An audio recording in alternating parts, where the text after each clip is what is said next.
COVID-19 related restrictions hit the local glass productions hard.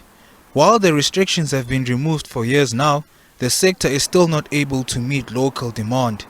To rebuild lost capacity, some big local companies are now helping small players to grow in the market. Through the SAB Thrive Fund, which is our transformation vehicle for smaller businesses, we've invested in several traditionally white-owned businesses to help transform them and introduce them into our supply chain. And I'm very proud to say that in terms of our preferential procurement, in terms of our BE scorecard, we score maximum points because we procure from black women-owned, black-owned businesses, small businesses, so QSCs, EMEs, and we maximize across those points because we've been very deliberate about how we procure and who we procure from. Isanti Glass are in the process of securing a fourth furnace to produce more glass, as South Africa is a net importer of glass.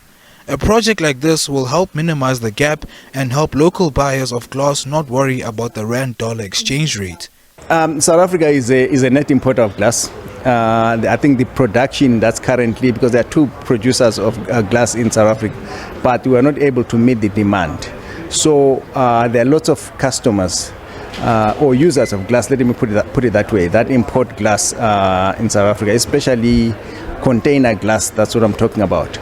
And given the fact that our rand-dollar exchange rate and all the like, it's always going to be important to procure glass locally for our customers. So for as long as they are importing glass, there will be demand for glass here, locally produced glass. And in the process, if you are producing locally, you are creating employment. Government has welcomed the partnership currently in its third year as a true model of empowerment. This acquisition and the transaction between the SAB and Isanti helps us in broadening black participation. I think this is one good example of how black empowerment has got to be done.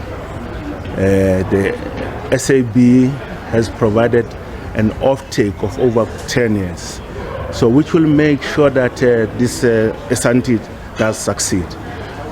So that's the first thing with regard to black economic empowerment and participation in our economy.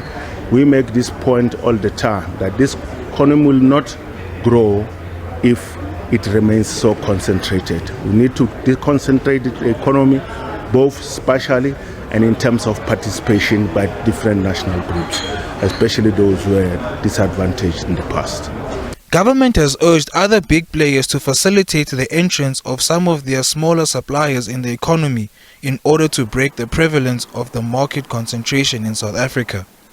Mpumelelo Maphalala, SABC News, Johannesburg.